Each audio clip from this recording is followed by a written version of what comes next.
করতে গিয়ে তাকালে গুনার জন্য চোখ অন্ধকার হয়ে যায়। তুমি তো রহমান, তুমি তো রহিম, তুমি তো গফুর, তুমি তো করিম। তোমার দুখানা পায়ের দিকে হাত তুলে ধরেছি মাওলা গো, মেহেরবানি করে জীবনের গুনাহগুলোকে তুমি মাফ করে দাও। আল্লাহ তাআলা, আমরা এই পৃথিবীতে দেখি যদি কোনো সন্তান ভুল বা অপরাধ করে ফেলে দেয়, মা যদি মেরে সন্তানকে বাড়ি থেকে বের করে দেয়, সন্তানগুলো সারাদিন এদিক ওদিক ঘোরাঘুরি করে সন্ধ্যায় কোথায় যাবে, কাকে ডাকলে বাড়িতে যেতে পারবে, খুঁজে খুঁজে মাকে বেছে নেয়। সন্ধ্যার সময় বড় ধীর পদবিক্ষেপে বাড়ির পিছনে এসে করুণ সুরে মা মা বলে চিৎকার করে।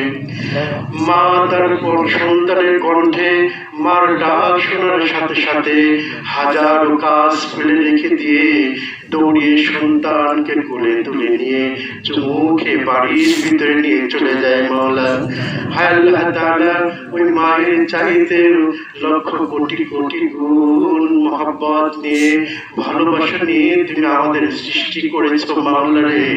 তুমি আকাশ থেকে তাকিয়ে দেখো, এই মাটির ভিতরে বসে বসে এই রৌদ্রের ভিতরে ঘরমাক্ত অবস্থায় কেউ বা জীবনের সামনে, কেউ বা জীবনের মধ্যাহ্নে, কেউ বা জীবনের প্রারম্ভে এসে তোমার দরবারে হাত তুলে দিয়েছি, দিয়ে চোখের পানি ফেলে দিয়ে তোমাকে আল্লাহ আল্লাহ বলে ডাক চড়িয়ে দিয়েছি মাওলা।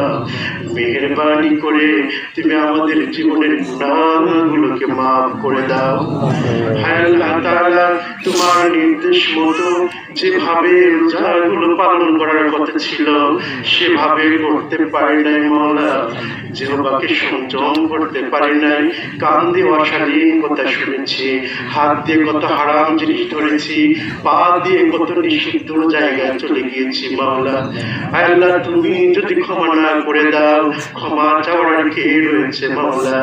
হায় আল্লাহ, ঈসা আলাইহিস সালামের ভাষায় আমি তোমাকে বলি, ওয়াইন তুআযিবহুম ফাইন্নাহুম ইবাদুক, যদি তুমি তাদেরকে গজব দিয়ে ধ্বংস করে দাও তাহলে তারা তো তোমারই বান্দা মাওলা। ওয়াইন তাগফির লাহুম, আর যদি তুমি তাদেরকে ক্ষমা করে দাও, ফাইন্নাকা আনতাল গফুরুর রহিম, তাহলে তুমি তো ক্ষমাশীল মাওলা গো। মেহেরবানি করে তুমি আমাদের জীবনের গুনাহগুলোকে মাফ করে দাও। আল্লাহুম্মা আমিন। হায় আল্লাহ তাআলা, আমরা সবাই সারাটা মাস সিয়াম সাধনার পরে তোমাকে না দেখে রোজা রেখেছি মাওলা।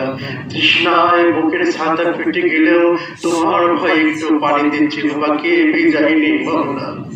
হায় আল্লাহ তাআলা, ক্ষুধার যন্ত্রণা থাকলেও তোমার কারণে খাইনি মাওলা। রব্বুল আলামিন, দয়া করে আমাদের রোজাগুলো তুমি কবুল করে নাও।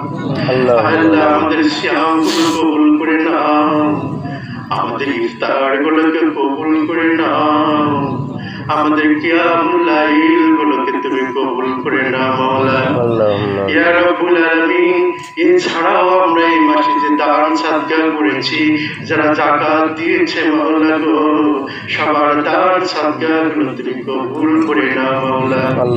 হায় আল্লাহ তাআলা, আমরা এখানে যারা হাত তুলে ধরেছি, আমাদের ভিতরের অনেকেরই পরম দুঃখিনী মা পৃথিবী থেকে বিদায় হয়ে কোন মাটির সাথে মিশে গেল মাওলা।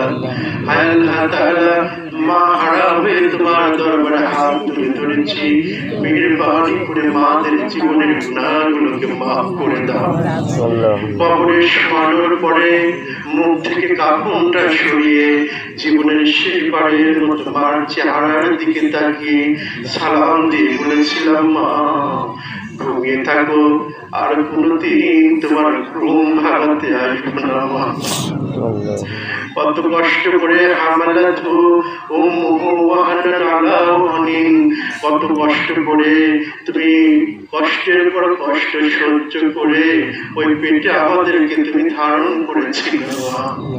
অফিসালহু ফিল আবাইন, দুটো বছর তিল তিল করে বুকের দুধ দিয়ে যে মা কণ্ঠকে ভিজিয়ে রেখেছিল মা, হায় আল্লাহ তাআলা ওই মাকে তুমি নিয়ে গিয়েছ, কোনো অভিযোগ নাই তোমার কাছে, কোনো অভিযোগ করি না, তবে মারা এতিম হয়ে তোমার আরশের দিকে হাত তুলে ধরেছি, দয়া করে বিদেহী মাদের জীবনের গুনাহগুলো তুমি মাফ করে দাও। আল্লাহুম্মা আমিন। হায় আল্লাহ, অর্থের অভাবে মাথায় তেল নিতে পারে না, কত ছিন্ন বস্ত্র পরে পৃথিবী থেকে বিদায় হয়ে গেল মাওলা, আযাবের গজবের ফেরেশতা দিয়ে তুমি মাকে আর মাটির কবরে শাস্তি দিও না মাওলা রে।